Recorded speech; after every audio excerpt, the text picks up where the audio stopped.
સાબરકાંઠાના ઐતિહાસિક ઈડરના ડુંગરાળ વિસ્તારમાં લાગેલી આગ હવે વિકરાળ બની રહી છે। પ્રકૃતિ અને વન્યજીવો માટે આશીર્વાદ સમાના ડુંગરો આજે આગની લપેટમાં છે। કિંમતી વનસ્પતિઓ બળીને ખાખ થઈ રહી છે અને દીપડા સહિતના વન્ય પ્રાણીઓના જીવ જોખમમાં મુકાયા છે। 24 જેટલા ફાયરના કર્મચારીઓ આગ પર કાબુ મેળવવા પ્રયાસ કરી રહ્યા છે। ત્યારે જંગલમાં જે આગની ઘટના સામે આવી છે, ઈડરિયો ગઢ આગની ઝપેટમાં આવ્યો છે। જીવદયા સહિત પ્રકૃતિ પ્રેમીઓમાં અત્યારે રોષ પ્રવર્તી રહ્યો છે। ફાયર ટીમ દ્વારા આગને કાબૂમાં લેવા સતત પ્રયાસો હાથ ધરવામાં આવ્યા છે।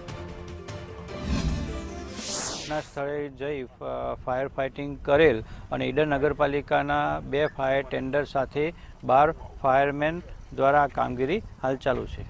આગ ઉપર કાબુ મેળવવામાં જે જગ્યાએ બપોરે આગ લાગી એ જગ્યાએ આગ પર કાબુ મેળવવામાં આવેલ, પણ હાલ ડુંગર ઉપર પવનની ગતિ વધુ હોવાથી આગ એક જગ્યાથી બીજી જગ્યામાં વધુ પ્રસરેલ છે। આના પહેલાં પણ એક વખત આગ લાગેલી હતી અથવા તો લગાડવામાં આવી હતી। એનું હજી ચોક્કસ કારણ શોધવામાં આવ્યું નથી અથવા શોધી નથી શક્યા। અહીંયાનું જે તંત્ર છે એ ગઈ વખતે પણ આગ લાગી હતી, એની પાછળના કારણો હજી શોધ્યા નથી। અને આજે અત્યારે મારી પાછળ આ જોઈ શકો છો, અત્યારે લગભગ બપોરની આગ લાગેલી છે અને ભયંકર વિકરાળ સ્વરૂપ ધારણ કર્યું છે।